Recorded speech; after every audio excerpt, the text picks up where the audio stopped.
The next day, Andre arrived in his black beat-up Fiat 515, grinding the gears as he downshifted into the gravel driveway. Tadzio, Magdalena, and their father all went out to greet the new arrivals. Next to Andre in the front seat sat cousin Josefina and Lucinia, Kshish's younger sister.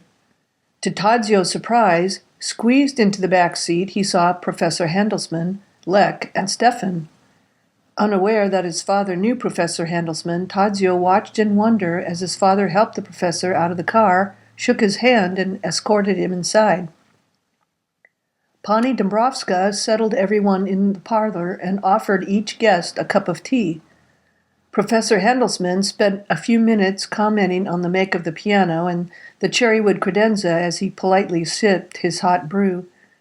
Then, a few minutes later, Professor Handelsman insisted that he speak to Pan Dombrovsky in private. The two men withdrew to Pan Dombrovsky's library. Having finished his tea, Tadzio managed to get Stefan alone for a moment. "What are you doing here?" he growled at Stefan in a low tone. "I honestly don't know, Dombrovsky." Stefan had lost his usual smug smirk.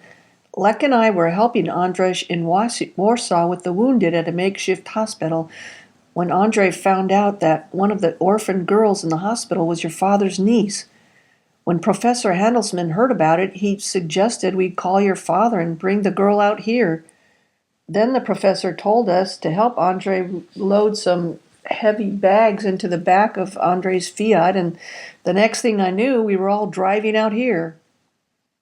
A few minutes later, Tadzio's father and the professor came out of the library. Pan Dombrovsky said a few words to his wife, who gave him a sad but knowing nod. He hugged the children and then came over to Tadzio.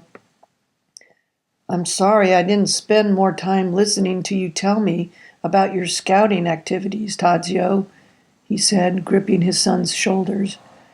"I realize now how important those activities were. I need to leave now on an important business trip, and I'm not sure when I'll be back." Tadzio noticed that Andre had already gone outside and was revving up his car's engine. He struggled to make sense out of what his father had just said. "But father, must you really leave right now? We need you." "I know, son. I can't explain it all now. When I get back, I will explain everything. I love you." He quickly pulled Tadzio to himself in an uncharacteristically close embrace, and just as quickly rushed out the door. He then slid into the front passenger's side and drove away with Andre. Stunned, Tadzio just stood there, palms out at his sides, staring at the open front door. He longed to say so much more. He felt like shouting, "Of course you're leading. That's what you always do. Why should today be any different?"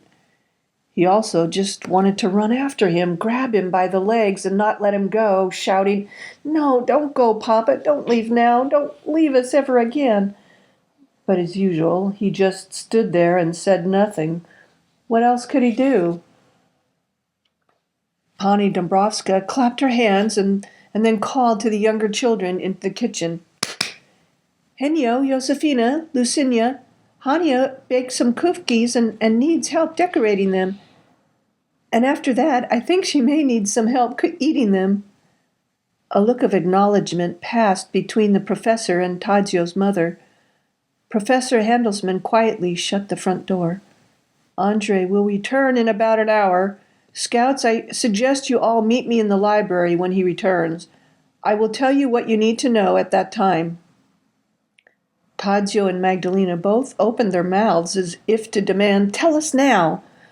But the professor's pressed lips and stern, set face kept them mute. They all went their separate ways until Andre returned from his mysterious errand. As soon as Andre walked through the front door, the professor motioned for Magdalena, Tadzio, Kshish, Stefan, and Lek to follow him into the library. Once everyone had settled into one of the leather-backed chairs scattered around the book-refilled room, the professor shut the heavy oak library doors. The professor sat behind Pon Dombrovsky's desk, readjusted the rimless spectacles on his nose, rubbed the end of his gray mustache between his thumb and forefinger, and then looked at Tadzio and Magdalena. The less that the children and your mother know about the specific details I'm about to discuss with you, the better.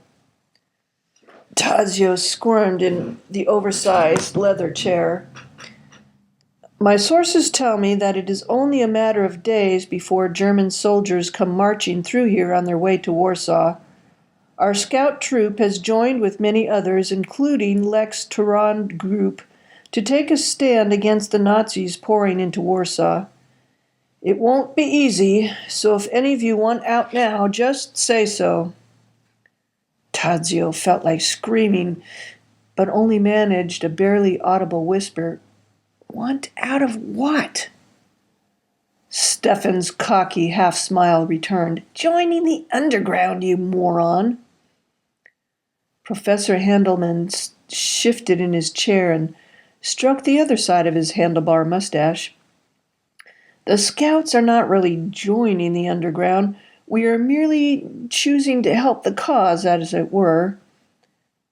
Tadzio looked around the room, first at Andre, then at Lek, Stefan, Kshish, and finally Magdalena.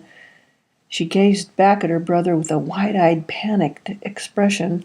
Tadzio had always feared confronting bullies. Now, for the sake of Poland, the professor was asking him to confront the Germans. He wondered what Magdalena would say.